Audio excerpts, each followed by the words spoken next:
Whenever people talk about sidearms of the cavalry in the American Civil War, the Colt definitely steals the spotlight. You'll hear about the Colt Army, the Colt Navy, sometimes a Star double action, and a host of other pistols. But one pistol that's for sure to quickly come up is the Remington revolver.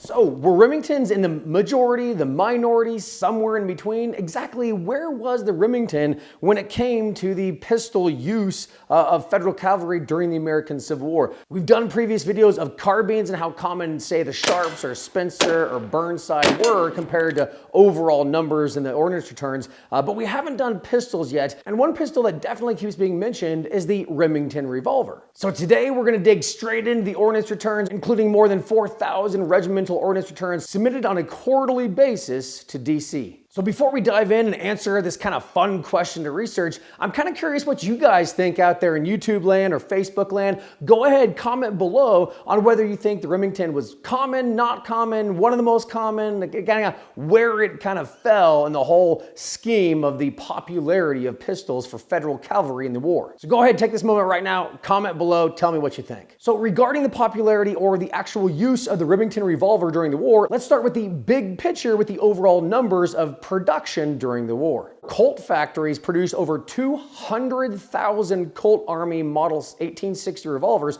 plus tens of thousands of Colt Navy 36 caliber revolvers. The Star revolver, for example, also had around 25,000 Army models issued, and several other makers contributed in smaller numbers. Remington, meanwhile, produced more than 122,000 new model Army revolvers in 44 caliber and around 20,000 in the 36 caliber Navy version. So on paper, they're definitely a major player. Not quite Colt's numbers, but definitely not far behind. That production scale is one of the reasons that Remingtons are usually listed as one of the most common Civil War revolvers, but production is one thing, being issued in the field, used in the field, and of course liked by the soldiers is completely different. As far as Civil War cavalry regiments, the Union Army fielded in excess of 270 mounted regiments during the war. Out of those 270 mounted regiments, only 58 of those mounted regiments listed having any Remingtons in their ranks. And one thing I found that was completely interesting is that in the year of 1863, I try to just look at a year,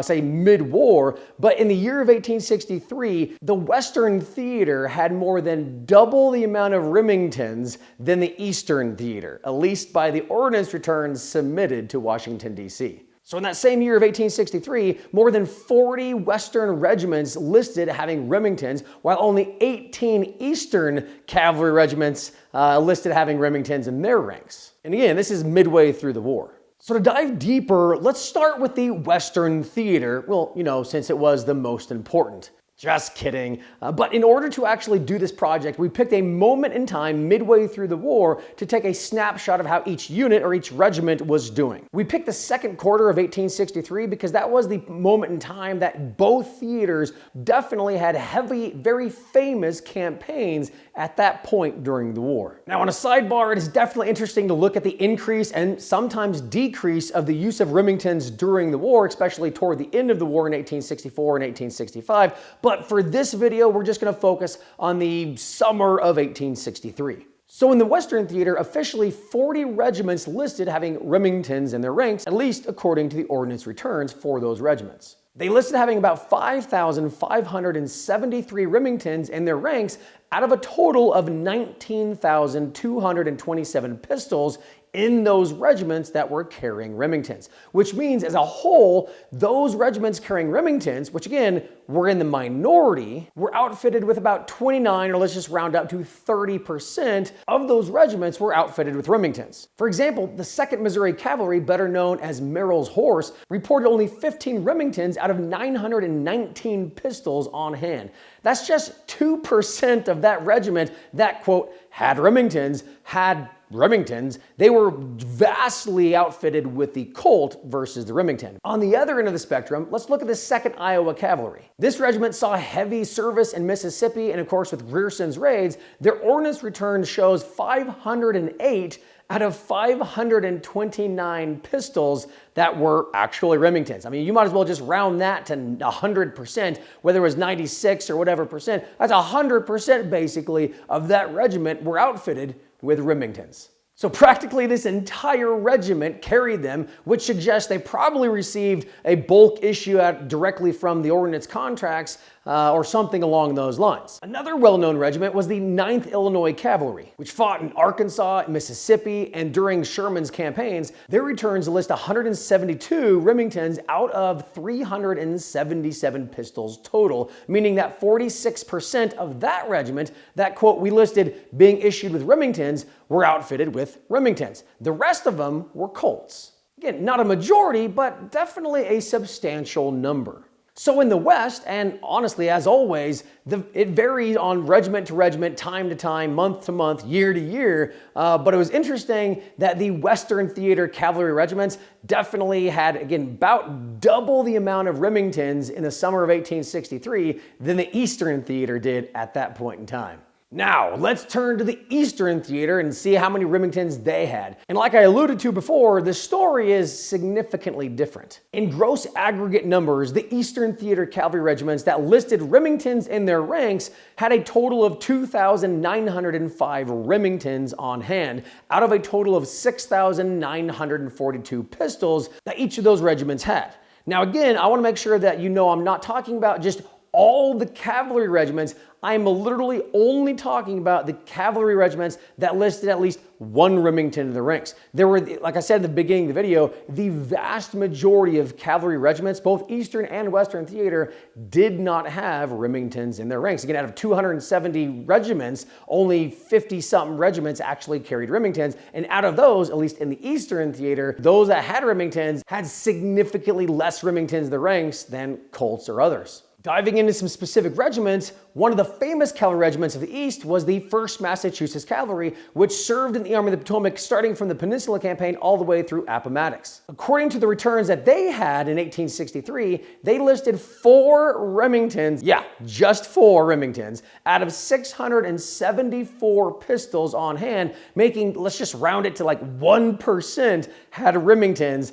The Colt dominated that regiment. But contrast that with the 4th New York Cavalry, which of course was another hard-fighting unit made famous in the Valley with Sheridan's cavalry. Their returns show 436 Remingtons out of the 561 pistols that they showed on the returns, which means about 78% of that regiment had Remingtons. Now, I love the next regiment, which is the 6th West Virginia Cavalry, which guarded the Baltimore and Ohio railroads and later joined Sheridan in the Shenandoah. Their ordnance report is dramatic.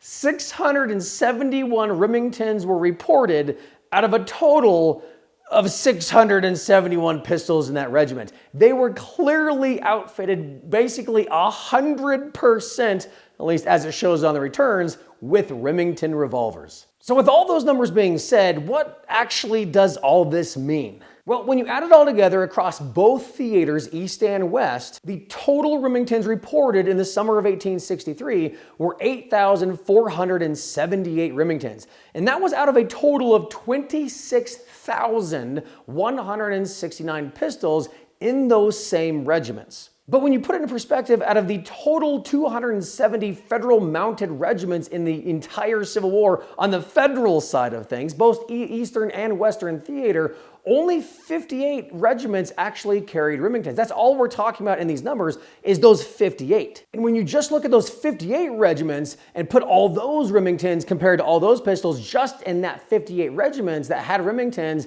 altogether, only 32% had Remingtons. The vast majority, more than 50% of the other troopers in those same regiments carried Colts. And the rest of the remaining percent were definitely kind of shared between Stars and a variety of other really cool pistols out there that we'll have to save for another video. Thus, as a big picture, if you're going to just average everything out, the Remington pistol was used a fraction out of all the pistols used in the war, dwarfed by the Colt Army and Navy.